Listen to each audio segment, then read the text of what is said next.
febril, ¿ya? Acá están los objetivos para la clase, que es conocer los fundamentos teóricos referentes a la patogenia, presentación clínica y manejo de la neutropenia febril en el niño, que permitan a ustedes sustentar un diagnóstico y esbozar un tratamiento basado en la evidencia científica presentada por mi persona. Y a la vez fomentar el pensamiento crítico mediante el análisis de casos clínicos proporcionados. Entonces, vamos a empezar. En realidad esta clase es un video, pero no sé por qué no tiene sonido.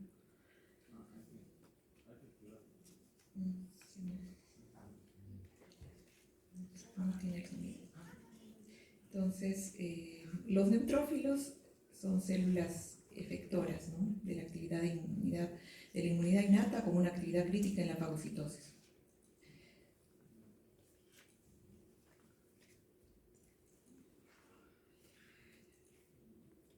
Los neutrófilos de los recuentos sanguíneos representan solo el 2 a 3% de la masa total de neutrófilos. Y es neutropenia cuando el número total de... está en modo video. Cuando el recuento absoluto en sangre periférica disminuye. Por otro lado, tenemos que decir que de los neutrófilos circulantes, solo el 2 a 3% de los neutrófilos, o sea, durante un breve periodo de tiempo, permanece en sangre. El resto está en la médula ósea y en los tejidos, ¿ya? Solo el 2 al 3% en sangre.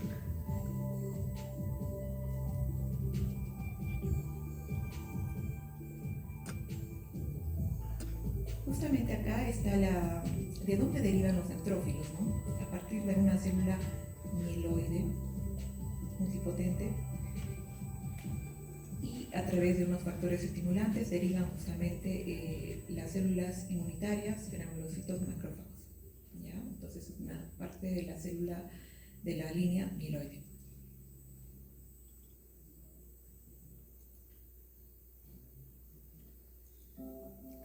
Dentro de los tipos de neutropenia está la leve, ahí está el valor, moderada y grave, y se denomina granulocitosis cuando hay menos de 100. Esa es una pregunta de examen, entonces tómenlo en cuenta, ¿ya? También tenemos que ver la duración de la neutropenia, si es agudo transitoria o si es crónica. Ya. Las neutropenias se clasifican en varios tipos según su severidad.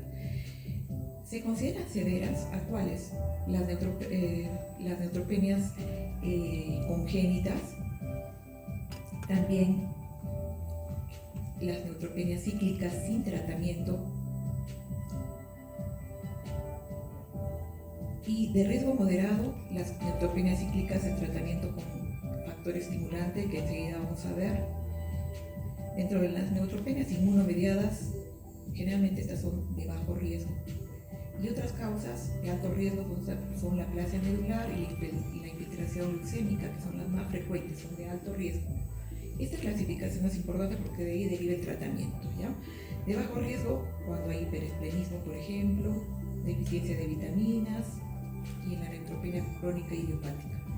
Y de muy bajo riesgo se considera las neutropenias benignas de la infancia, que vamos a ver enseguida, las por infecciones, ¿no?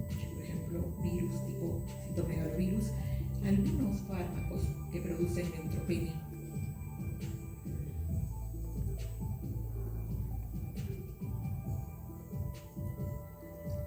¿Y por qué es importante la neutropenia? Ya lo hemos estado viendo en clases con algunos grupos, porque es una urgencia médica y porque fácilmente pueden progresar a shock séptico, ¿no? Debe hacerse entonces un diagnóstico rápido que permita también un inicio de antibiótico-terapia precoz, y eso puede ser también motivo de retraso de la quimioterapia o disminución de la dosis de la misma, ¿ya? La etiología. La etiología no es muy importante porque solo se aísla microorganismo hasta en el 30% de los episodios febriles con neutropenia. La etiología también varía respecto a los adultos, niños y también áreas áreas geográficas, como vamos a ver. Y últimamente se ha evidenciado un incremento en la prevalencia de bacilos gram negativos multiresistentes, MRs multiresistentes.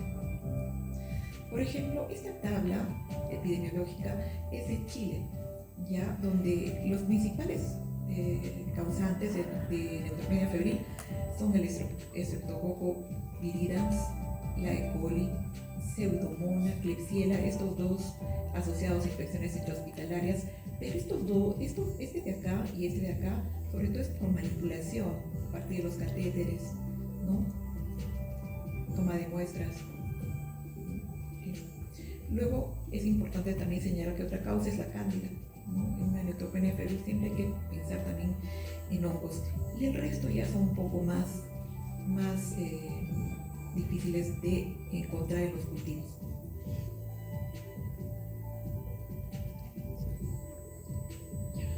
Entonces acá vamos a aclarar un poco sobre la categorización en riesgo, ¿ya?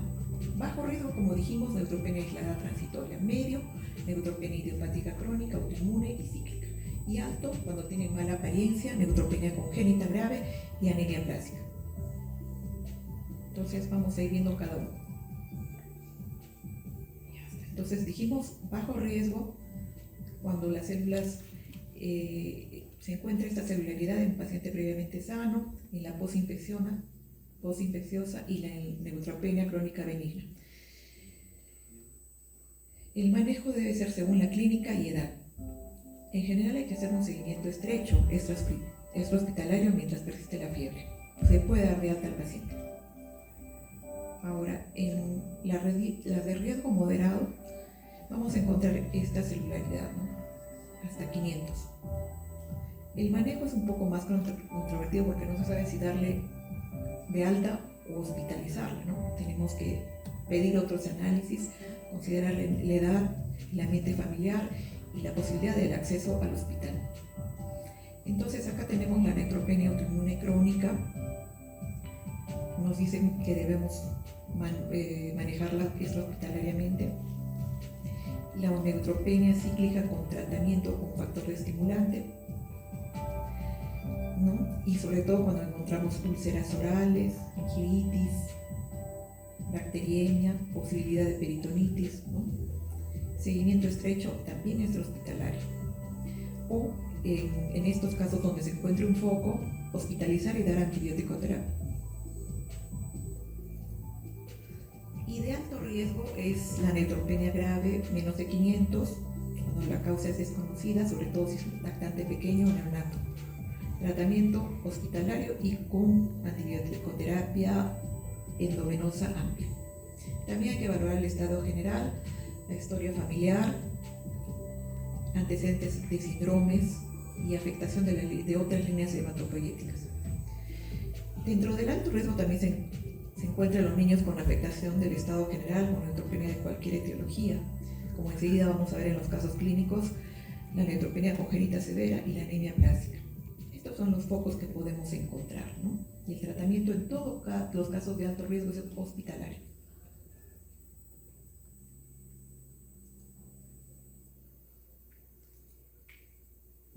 Ahora vamos a hablar del tratamiento antibiótico. Este tratamiento debe ser combinado y empírico, como dijimos, no esperar el hemocultivo. Entonces tenemos que hacer sinergia contra algunos bacilos gram negativos, considerar la emergencia mínima de cepas resistentes, no utilizar, digamos, bombas de antibióticos. Para niños hospitalizados en foco, incluir siempre a un antipseudogónico, como vamos a ver. Y si hay antecedentes de otras hospitalizaciones que han tenido bacterias multiresistentes, agregar vancomicina de un inicio. También nos dicen que si tiene síntomas abdominales o sospechas de clostridium, agregar metronidazol. Entonces, ¿cuál es el tratamiento de una neutropenia? Puede ser ceftriaxona con cefotaxima, que tiene actividad antipseudogónica, masamicacina o monoterapia con cefepime. Cefepime no está disponible en el Ministerio de Salud, pero sí en la Seguridad Social, y hay que reevaluar en 24 horas. Entonces acá hay un resumen del tratamiento. Si el paciente está estable hemodinámicamente, tiene riesgo moderado, tratamiento ambulatorio. ¿Con qué? Acá están los antibióticos. Puede ser hospitalizado, ¿en qué caso? Acá está. Y de alto riesgo, hospitalizarlo y cefepime. Si está inestable, obviamente que tenemos que corregir la inestabilidad y de frente dar esto.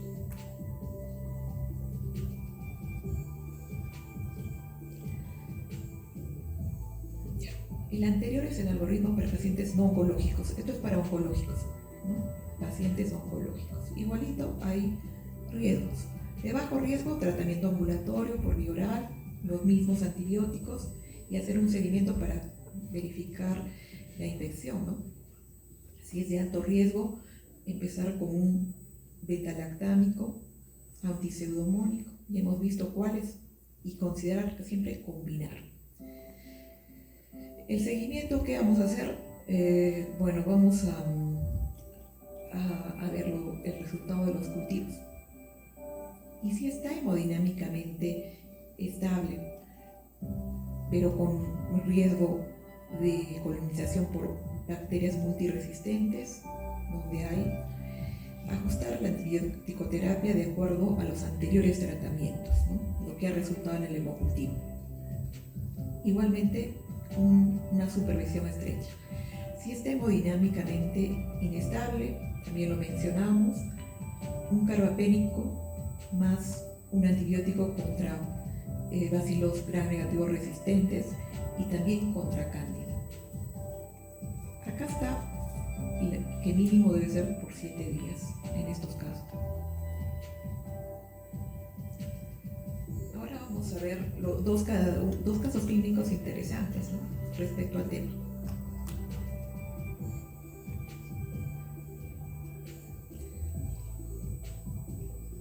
Este lactante varón de 2 meses de edad, con historia de 24 horas de fiebre,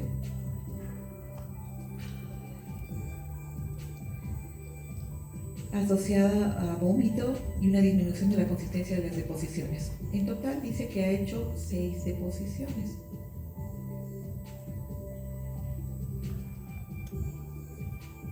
¿Qué más nos dice? No hay rechazo al alimento y como ustedes lo ven está perfectamente, ¿no? En el buen estado general. Entonces nuestro examen físico va a buscar signos de algún foco infeccioso, ¿no? No hay exantemas, petequias, no taquipnia. Tampoco hay ningún signo pulmonar, otorrino normal. Solamente esas deposiciones sueltas y algo de vómito.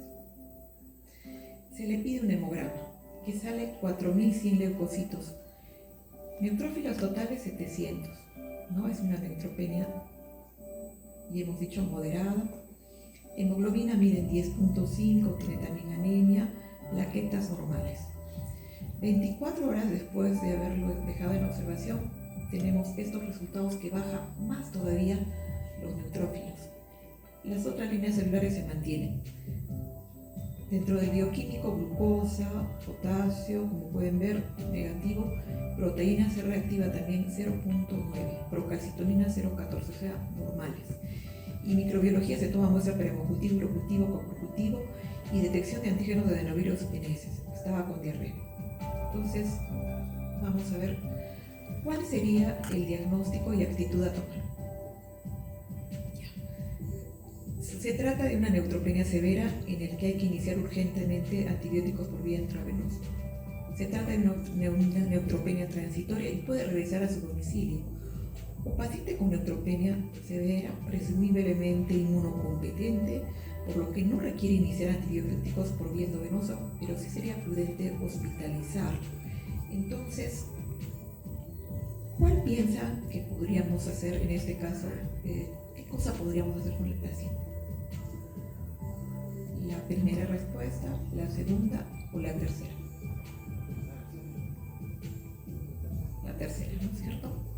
Claro, porque está en buen estado, sospechamos que es inmunocompetente, tiene proteínas reactantes de fase aguda negativos, pero sí sería prudente hospitalizarlo porque tiene 200 neutrófilos de recuento, ¿no? Entonces no lo vamos a mandar a su casa.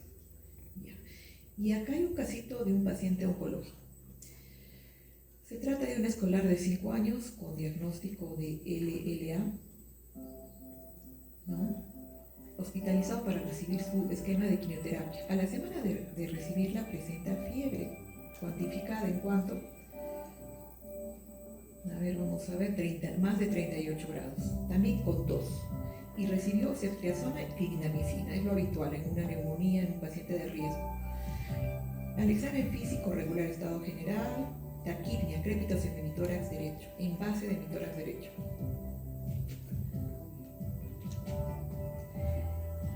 Abdomen blando depresible y discreta disminución del murmullo vesicular en esa base. Vamos a ver los análisis. En el hemograma, miren, 4.500 leucocitos, neutrófilos totales 450, o sea, esta es una neutropenia severa.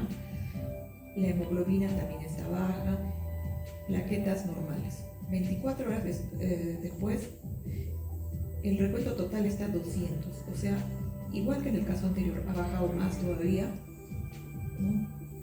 Las plaquetas y las otras líneas celulares se mantienen. Ahora vamos a ver, bioquímica. Glucosa, sodio, el resto de electrolitos, creatinina normal, pero la proteína C reactiva está en 15. Y la radiografía es esta, con un infiltrado basal derecho y signos de derrame, clara y obturación del seno. En la microbiología se toman muestras de hemocultivo, urocultivo, coprocultivo, inmunofluorescencia y proteína C reactiva. Es lo que hacemos muy frecuentemente en hospitalización, ¿no? Son casos de hospitalización. Y ahora vamos a ver cuál es el diagnóstico y la actitud a tomar. Se trata de una neutropenia severa en el que se debe ampliar cobertura antibiótica que incluya antipseudomónicos y hongos. Se trata de una neutropenia febril y se debe esperar los cultivos y demás pruebas.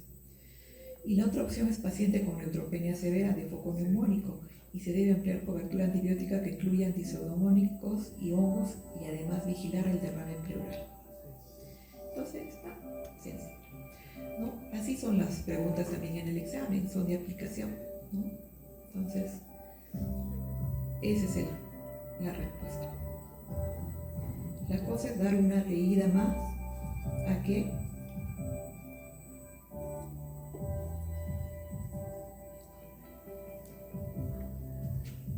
tratamiento antibiótico, eso es un poco difícil, ¿no? Pero sí a la categorización de riesgos. ¿Cuándo es de alto riesgo, medio y bajo? ¿No? Y justamente qué hacer en el caso, cuál es la diferencia entre el niño no oncológico, cómo se maneja, y el niño oncológico.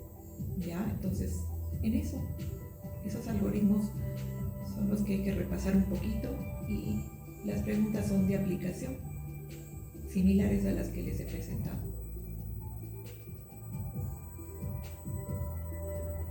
Muy similares.